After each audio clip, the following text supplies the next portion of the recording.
qualità presentando un po' quello che si farà da qui a breve. Impareremo la tecnica, impareremo a riconoscere i pregi dell'olio, che è la cosa più importante, ma senza dimenticare di imparare anche a riconoscere, ahimè, i difetti che talvolta gli oli possono presentare, se non di alta qualità. E poi mi sembra logico finire il tutto con che cosa? Con abbinamento olio extravergine d'oliva con i piatti della tradizione mondiale.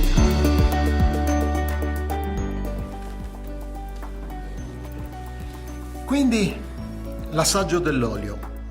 La prima cosa molto importante è la tecnica dell'assaggio, cioè riuscire a capire come riconoscere la qualità in un olio.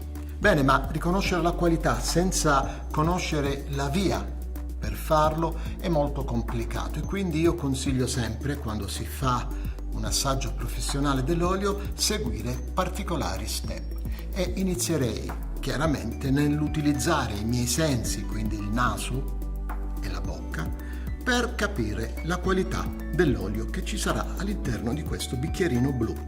Vi siete domandati perché è blu? Bene, ve lo spiego.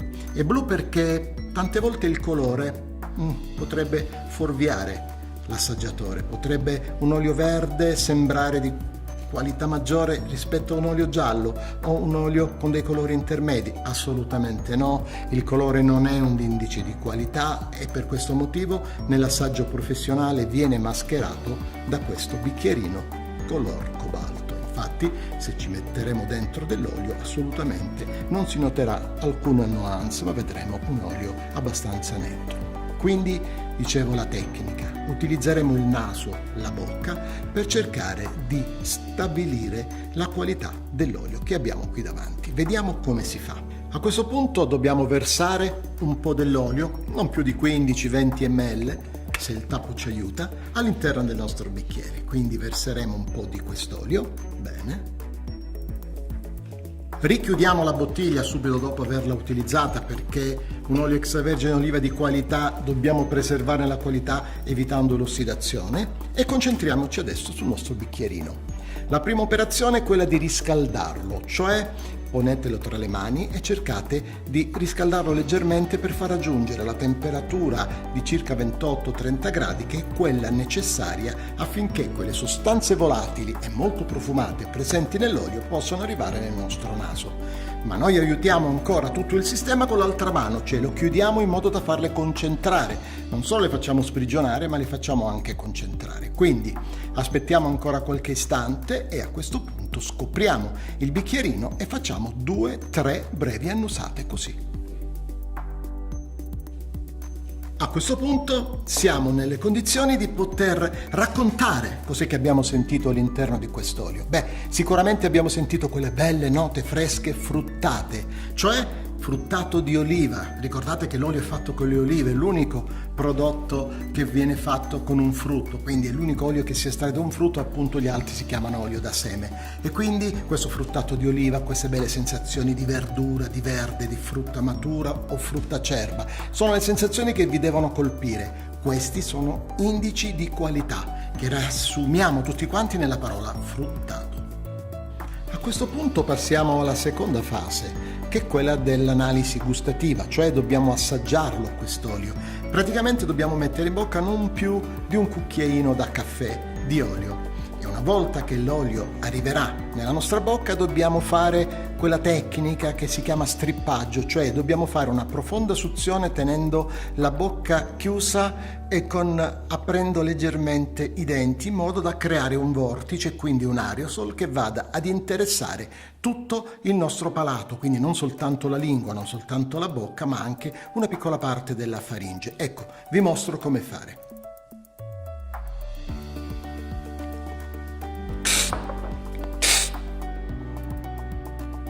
Bene, a questo punto, dopo averlo assaggiato, cercherò di capire quest'aerosol che si è creato nella nostra bocca cosa ci esprime. Ci esprime sicuramente una nota di piccantezza, come una nota amara. Ma amaro e piccante insieme al fruttato, ricordatelo, sono le tre cose fondamentali per distinguere un olio extravergine di oliva di alta qualità rispetto ad uno che assolutamente non lo è. Quindi, ricapitolando, analisi olfattiva prima, analisi gustativa dopo, in questo momento sono nelle condizioni di poter capire se quest'olio extravergine d'oliva è o non è di alta qualità. Dopo possiamo anche concentrarci su altri sentori che posso percepire a livello nasale, per esempio posso sentire la frutta, la verdura, i carciofi, tanta altra roba. Come al gusto posso per esempio percepire non soltanto nota amara e piccante, ma note che ci ricordano la cicoria piuttosto che il carciofo, piuttosto che la frutta matura, la frutta acerba, floreale ed altro ancora.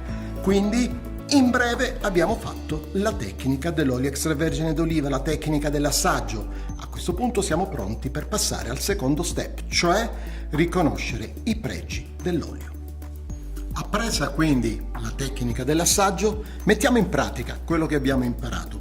Abbiamo già versato nel nostro bicchiere una piccola quantità di un olio ignoto, non sappiamo né ancora la qualità, quindi dobbiamo testarla noi e voi contemporaneamente. Quindi ricordiamo la prima cosa?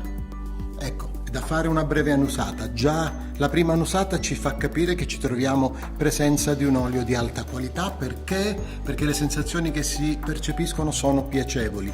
Non è necessario essere un grande assaggiatore per capire se le sensazioni che provengono da questo bicchiere sono buone o cattive. Se sanno di frutta, sanno di verdura, non finirò mai e non mi stancherò mai di dirlo.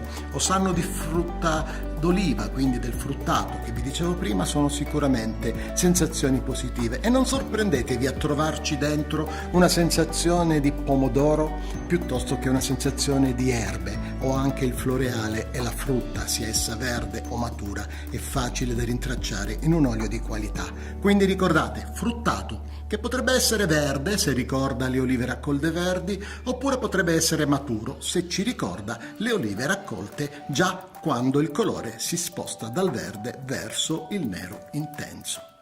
Bene, il fruttato, che può essere verde o maturo, a secondo se questa sensazione che abbiamo percepito ci ricorda le olive colte completamente verdi oppure le olive che sono state raccolte quando il colore comincia a virare dal verde verso un colore un po' più scuro. Bene, così abbiamo fatto la prima analisi e siamo già sicuri di avere un olio di qualità, ma non è bastevole. Ora dobbiamo anche assaggiarlo per capire se anche all'assaggio rivela una grande qualità quest'olio. Quindi assaggeremo una piccola percentuale. Ricordate, come se fosse un cucchiaino di caffè, e poi facciamo lo strippaggio. Benissimo, è subito apparsa una nota dolce che è stata soppiantata dalle note dell'amaro e del piccante molto gradevoli in equilibrio tra loro. Quindi sicuramente questi 3 passi ci hanno permesso di individuare un olio di altissima qualità. Vedete, basta poco a volte per capire se un olio extravergine d'oliva è di qualità. Non serve un'analisi chimica soltanto, che ci dà solo la metà delle informazioni, ma l'analisi organolettico, l'analisi sensoriale che noi andremo a fare sentendo al naso prima e in bocca dopo questo campione, ci darà la sicurezza di essere in presenza di un olio extravergine di oliva di qualità. Mentre era facile stabilire la qualità di un olio, è un po' più difficile capirne i difetti presenti all'interno del nostro olio. Bene, in questo caso noi abbiamo qui un olio extravergine d'oliva di indubbia provenienza, quindi non sappiamo ancora la qualità, dobbiamo scoprirla insieme. Quindi utilizzeremo anche in questo caso che cosa? Il naso e la bocca. Prima cosa, quindi, delle brevi annusate. Bene, avete visto anche già dal mio volto, le sensazioni che esprime quest'olio non sono quelle tipiche che eravamo abituati in oli di alta qualità, cioè il verde, le note fruttate. Qui si percepiscono delle cose che ricordano cose strane. Mi è sembrato di percepire una sensazione che ha a che fare, per esempio, col vino. Questa sensazione, che sicuramente è di alta qualità se stiamo parlando di un aceto o stiamo parlando appunto di un vino, nell'olio non deve esserci. Si chiama difetto di avvinato o inacetito, cioè una fermentazione anomala che c'è stata nell'oliva al momento della raccolta, quindi, oppure uno stoccaggio delle olive prima della trasformazione non corretto. Quindi questa sensazione, che viene chiamata avvinato, è facilmente riconducibile a che cosa? Alla sensazione di aceto e quindi di vino all'interno dell'olio, che, ricordatelo, non ci deve stare. E questo è il primo difetto grande degli oli extravergini d'oliva, che vengono declassati in questo caso a vergine di oliva, se non addirittura a lampante da inviare alla rettificazione, e in questo caso si produrranno quelli che vengono chiamati oli di oliva senza la denominazione extravergine. Quindi torniamo ai nostri difetti. Se per caso percepite una nota non chiara di olive fresche, ma di olive stramature o addirittura fermentate, o meglio dire le olive che si ottengono, che ne so, dalla tapenade o per esempio da un patè, bene, quella sensazione di patè all'interno di un olio di qualità non ci deve stare, è indice di fermentazione, è indice di bassa qualità, e questo difetto si chiama riscaldo, appunto perché le olive si sono riscaldate nel corso della maturazione o durante l'estrazione in frantoio, e quindi sono dei difetti che assolutamente non devono esserci nell'olio, perché ne deprezzano la qualità e la vita di quest'olio sarà brevissima, se non assolutamente inesistente. Quindi ancora altri difetti comuni sono purtroppo l'irrancidimento. Quindi quest'olio, non in questo caso ma in altri casi, potrebbe anche avere e assumere il sentore di rancido. Cosa significa rancido? È un'esperienza che purtroppo conosciamo tutti. Basta lasciare della sostanza grassa fuori dal frigorifero, e parlo dei salami, parlo dei prosciutti e parlo di tutta la sostanza grassa, che si irrancidisce, quindi per ossidazione libera questi sgradevoli odori che ci ricordano appunto un olio di bassa qualità, ma anche un salame di bassa qualità e generalmente del cibo scaduto o di scadente qualità. E quindi oltre al rancido, oltre al riscaldo, oltre all'avvinato, abbiamo quei sentori facilmente riconoscibili, per esempio il sentore di terra. Non è assolutamente consentito sentire terra all'interno del nostro bicchierino. Può accadere, ed è facile, quando per esempio le olive sono state lavate ma non nel perfetto modo, quindi sono rimaste delle particelle di terra che poi sono state trasferite nell'olio. Bene, il naso ci ha aiutato, ma anche la bocca può confermare in alcuni casi oppure evidenziare difetti che noi non abbiamo sentito al naso, e per questo lo riassaggiamo. Beh, in questo caso si conferma quello che era stato detto al naso. Quindi ricordatevi, naso e bocca alleati vostri per determinare la qualità dell'olio extravergine d'oliva. Se non sa di olive, se non sa di frutta, non sa di verdura, ma di cose strane che non dovrebbero esserci nell'olio, quell'olio è difettoso. Difettoso significa non adatto al nostro utilizzo, quindi per l'uso umano, che andrà in altre vie. Quindi preferite sempre gli oli che hanno quelle belle nette sensazioni di fruttato, amaro e piccante. Una volta che abbiamo imparato a riconoscere la qualità degli oli extravergini d'oliva, vediamo come questi possono essere impiegati nella cucina mondiale. Attenzione, l'olio extravergine d'oliva non è patrimonio solamente dell'area mediterranea. Lì sì, è vero, esiste la gran parte degli alberi d'olivo e quindi è veramente molto utilizzato, però è un patrimonio del mondo. Oggi l'olio extravergine d'oliva può essere utilizzato in tutte le cucine, anzi deve essere utilizzato. Un grande chef, un grande innovatore proverà nelle proprie ricette ad aggiungerci anche un olio extravergine d'oliva. Ma quale tipo? Abbiamo detto c'è un vario e ampio panorama di olio extravergine di qualità. Quali scegliere? Beh, intanto dividerei gli oli in 3 grandi macro categorie, no? Gli oli delicati, che sia al naso che in bocca si comportano suavemente, nel senso si percepiscono quelle sensazioni odorose che dicevamo prima durante il corso, ma anche in bocca si percepiscono leggere sensazioni di amaro e di piccante. Poi abbiamo gli oli medi, che sono quegli oli dove sicuramente si percepisce una bella nota fruttata e anche l'amaro e piccante sono più decisi, mentre gli oli robusti sono quegli oli dove il fruttato è così forte, così preponderante, quasi da stordirci piacevolmente quando noi li sentiamo, e poi anche in bocca si comportano allo stesso modo, amaro e piccante di altissima intensità, che già ci lasciano capire quello che ci sarà all'interno del nostro olio stesso. E quindi queste 3 categorie possiamo utilizzarle con diverse pietanze. Quali?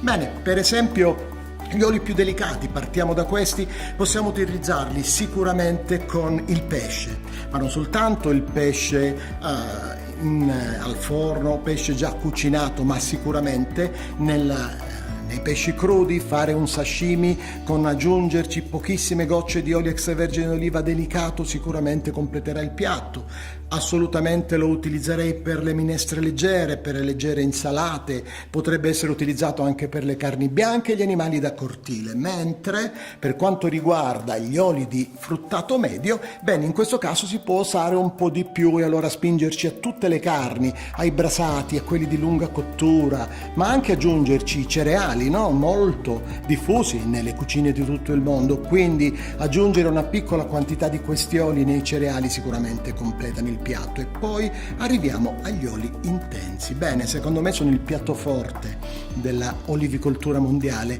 gli oli intensi, che sono molto versatili, però necessitano di prodotti che sono altrettanto intensi. Lo dicevo prima, bisogna abbinarli per concordanza, nel senso un olio intenso va con dei sapori decisi ed intensi, e quindi carni alla brace, carni rosse, quindi va bene per la cacciagione, va bene per tutto questo genere di prodotti, ma anche per esempio per i fagioli, per alcuni legumi che necessitano quindi di essere valorizzati e quindi completati, armonizzati, dicono i grandi chef, con degli oli extravergini d'oliva di qualità.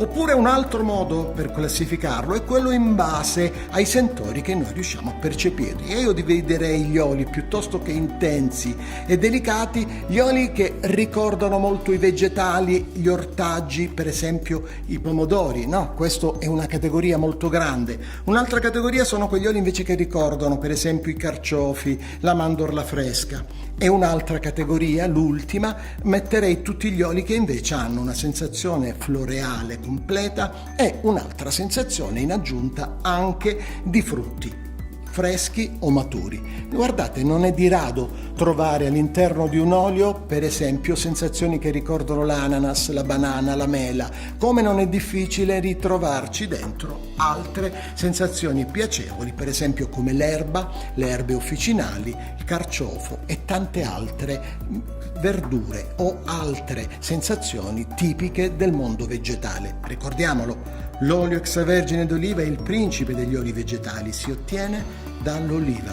ok? Questa è la cosa importante da ricordare. Ma quali sono questi oli delle tre categorie che abbiamo detto? Bene, la prima categoria degli oli, diciamo, che hanno queste belle sensazioni di pomodoro, di erbe e così via, sono quegli oli, per esempio, di nocellara del Belice che noi abbiamo la Picual, l'Oil Blanc, abbiamo quindi varietà italiane e varietà anche spagnole che ricordano molto questo genere di sensazioni. Aggiungerei anche per esempio la Tonda Iblea, quindi varietà siciliane e varietà spagnole.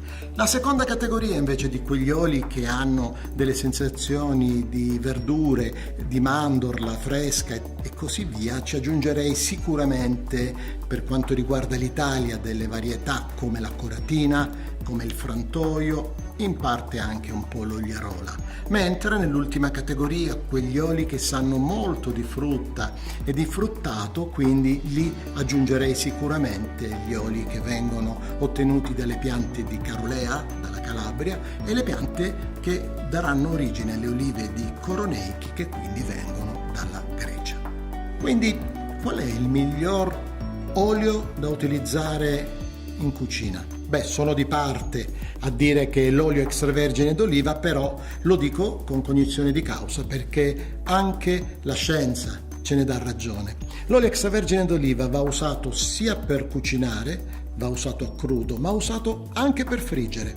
È molto meglio usare un olio extravergine d'oliva piuttosto che un olio estratto dal seme, come può essere un olio di girasole, un olio di colza, un olio di soia, un olio di semivari che raccoglie un po' più di questo, oppure il canola, no? Il canoil, che sarebbe un olio fatto appunto da una brassicacea. Quindi quello che è importante, ricordatelo, che è meglio cucinare sempre e in ogni passaggio della nostra cucina, quindi dal crudo fino alla frittura finale, con olio extravergine di oliva.